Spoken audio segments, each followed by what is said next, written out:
Assalamualaikum. Welcome to Smart Mathematics. Chapter number 1, Sets. Introduction of sets. What are sets? Set is a collection of objects which are called elements. For an example, हमारे पास एक set A है, उसके elements हैं A, B, C, D. अच्छा, अब ये जो collection of objects हैं विच आर कॉल्ड एलिमेंट्स, इनको हम एलिमेंट्स कहते हैं. ये जो A, B, C and D है. इसी तरह एक और एग्जांपल है B इज़ इक्वल टू 1, 2, 3, 4. अच्छा, अब सेट्स को हम हमेशा कैपिटल लेटर से हम डिनोट करते हैं. Like A, B, whatever C, D, हमेशा हम कैपिटल लेटर लेंगे सेट्स को डिनोट करने के लिए. अच्छा, अब what are empty sets?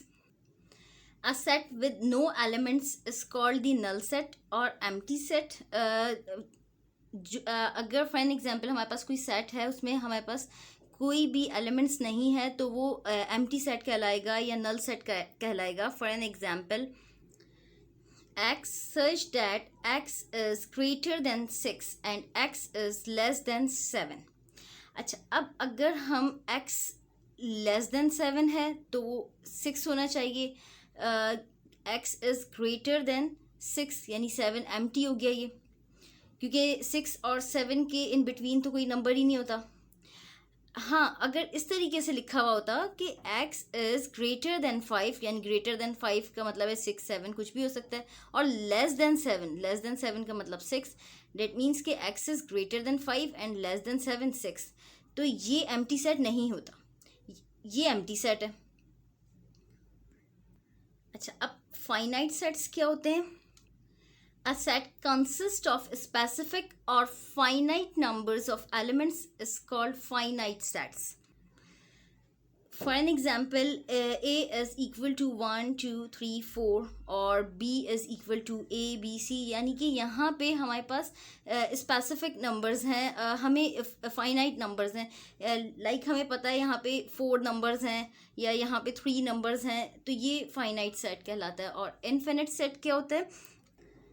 A set which is not finite is called an infinite set. For an example, 1, 2, 3, 4, ये लाइक हमें यहाँ पे पता ही नहीं, चलते ही जा रहा है, तो ये इनफिनिट सेट कहलाएगा. इसी तरह यहाँ B इज़ इक्वल टू, यहाँ पे -2, -3, -4 एंड सो ऑन चल रहा है ये, और यहाँ पे 0, 1, 2 एंड सो ऑन ये चलता जा रहा है.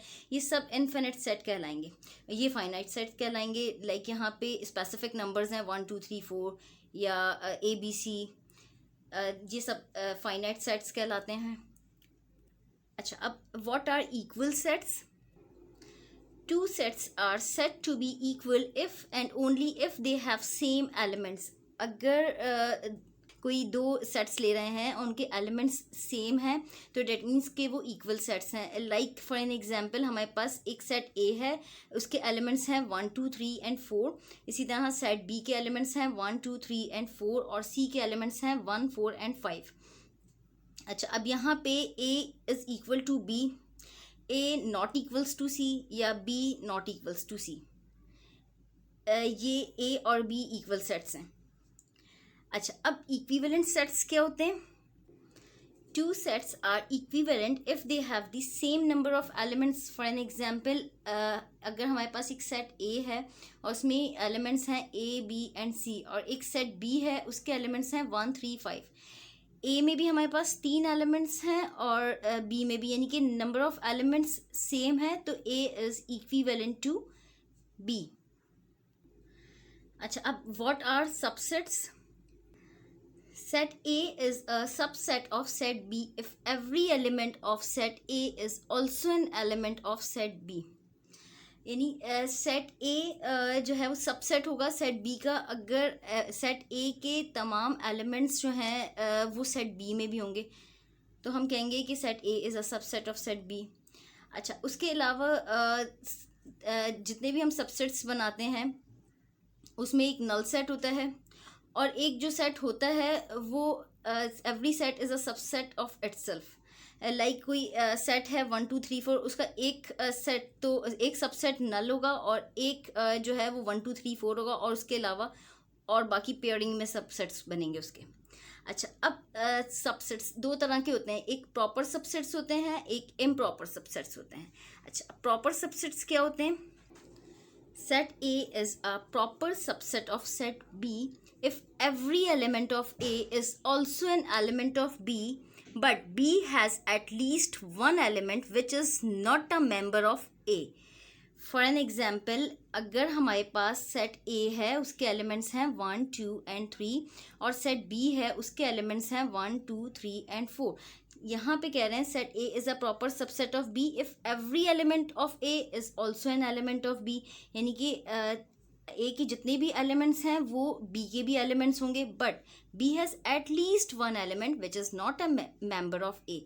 बी में कम से कम एक एलिमेंट ऐसा होगा, ज़्यादा से ज़्यादा 3 4 भी हो सकते हैं, एक एलिमेंट ऐसा होगा जो कि ए का मेंबर नहीं होगा, तो हम कहेंगे कि A is a proper subset of B. अच्छा, अब what are improper subsets? Set A is an improper subset of B if every element of A is an element of B and every element of B is an element of A. For an example, अगर हमारे पास एक set ए है, उसके elements हैं A B and सी, और एक set B है, उसके एलिमेंट्स हैं सी ए एंड बी, तो दे आर इम्प्रॉपर सबसेट्स, यानी A is improper subset of set B. अच्छा, ये मैटर नहीं करता कि हम ए बी सी लिखें या सी ए बी या B A C, whatever, हम किसी तरह से भी लिख सकते हैं, ऑर्डर मैटर नहीं करता, लेकिन एलिमेंट्स सेम होने चाहिए. यानी कि set A is an improper subset of set B if every element of A is an element of B. Element A के तमाम एलिमेंट्स बी के भी एलिमेंट्स होंगे और बी के तमाम एलिमेंट्स ए के भी एलिमेंट्स होंगे, तो डेट मीन्स के A is improper subset of set B और B is also improper subset of A. अच्छा, अब what are power sets? The set of all possible subset of set A is called the power set of set A. It is denoted by P of A. For an example, हमारे पास एक set ए है, उसके elements हैं A and B.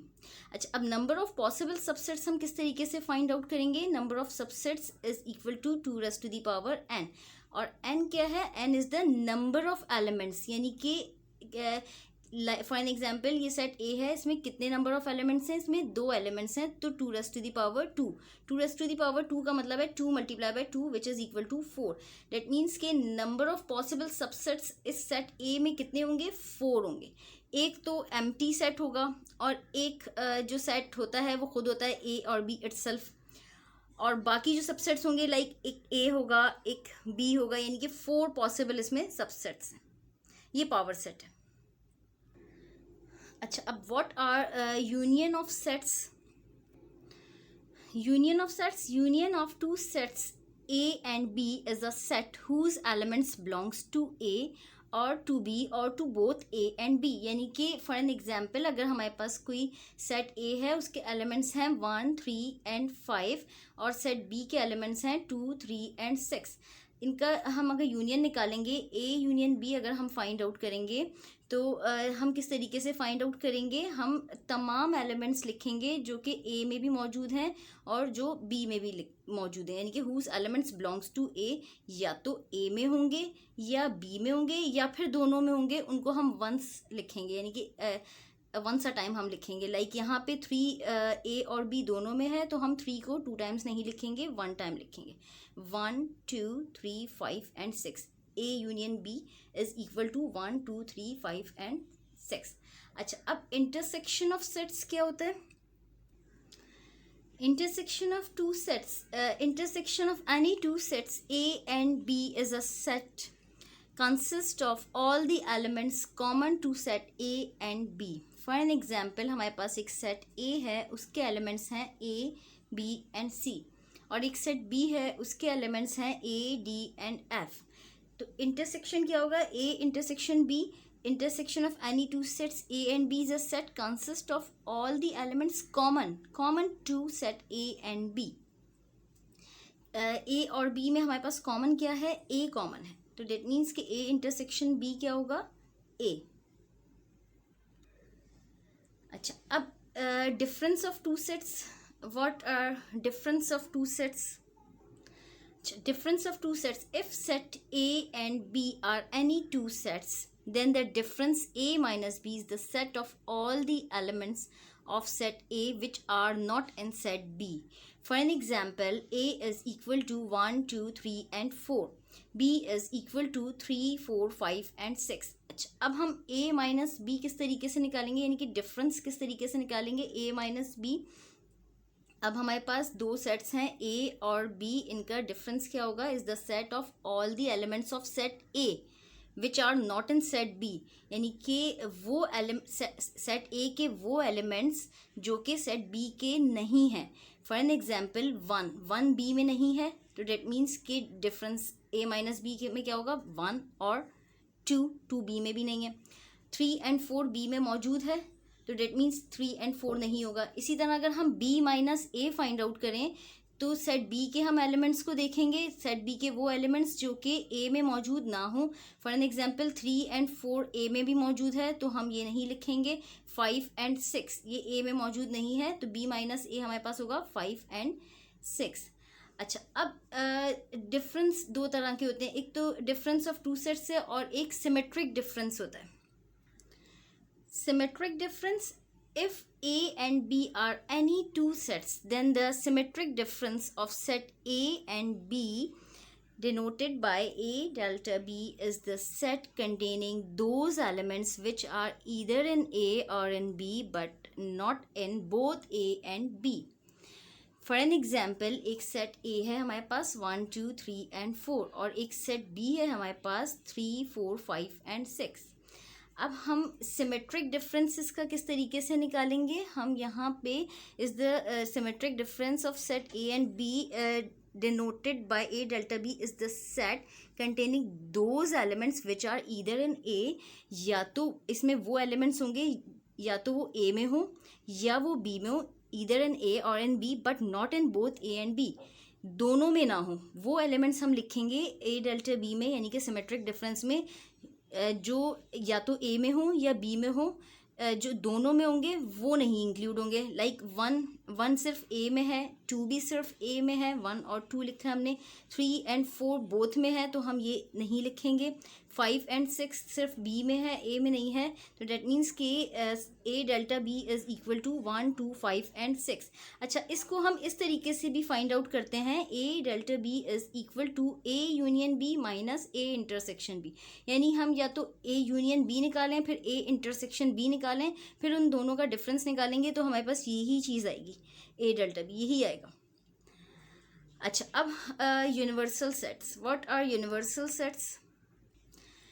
A universal set is the superset of every set and it is denoted by U. For an example, हमारे पास एक universal set है 1, 2, 3, 4, 5, 6, 7, 8, 9, 10 और एक set A है, उसके elements हैं 1, 3, 5, 7, 9. एक set B है, उसके elements हैं 2, 4, 6, 8, 10. तो universal set वो होता है जिसमें तमाम सेट्स के एलिमेंट्स मौजूद होते हैं, यानी कि ये सुपर सेट होता है एवरी सेट का, यानी U is the superset of A और U is also a superset of B. अच्छा, अब complement of a set. Complement of a set consists of all the elements of the universal set which are not the element of set A is called the complement of set A. It is denoted by A complement. For an example, हमारे पास कोई universal set है like 1, 2, 3, 4 and 5 इसके elements हैं ये, और एक set A है उसके एलिमेंट्स हैं 1, 3, 5. तो A कॉम्प्लीमेंट हमारे पास क्या होगा, A complement is equal to U minus A. That means a set consists of all the elements of universal set which are not the element of set A. Universal set के वो elements जो कि set ए के elements नहीं हो, that are called the complement of set A. यानी universal set में for an example 1 है, सेट ए का एलिमेंट भी है 1, 2 सेट ए का एलिमेंट नहीं है तो ए कॉम्प्लीमेंट क्या होगा 2, और उसके अलावा 3 सेट ए में भी है, 4 सेट ए में नहीं है तो 4 होगा, और 5 सेट ए में भी है तो 5 नहीं होगा, यानी कि ए कॉम्प्लीमेंट हमारे पास होगा 2 and 4. अच्छा, उसके अलावा the complement of the universal set is the null set. अगर हम यूनिवर्सल सेट का कॉम्प्लीमेंट निकालेंगे तो वो नल सेट होगा। और उसके अलावा the complement of the complement is the original set. That is अगर हम कॉम्प्लीमेंट ऑफ द कॉम्प्लीमेंट निकालेंगे यानी ए कॉम्प्लीमेंट होल कॉम्प्लीमेंट निकालेंगे तो वो किसके इक्वल होगा, ओरिजिनल सेट के यानी कि ए के इक्वल हो जाएगा। For an example A complement whole complement which is equal to U minus A, और यहाँ पे हम ब्रैकेट ओपन करेंगे तो ये U minus U plus A हो जाएगा। यहाँ पे साइंस चेंज हो जाएंगी और ये यू से यू कैंसिल हो जाएगा तो हमारे पास ओरिजिनल सेट आ जाएगा, यानी कि कॉम्प्लीमेंट ऑफ द कॉम्प्लीमेंट क्या होता है, ओरिजिनल सेट। यहाँ पे हमारा इंट्रोडक्शन ऑफ सेट्स कंप्लीट हो गया। अल्लाह हाफिज़। मेरे चैनल को सब्सक्राइब करें, नोटिफिकेशंस के लिए बेल आइकन पे क्लिक करें।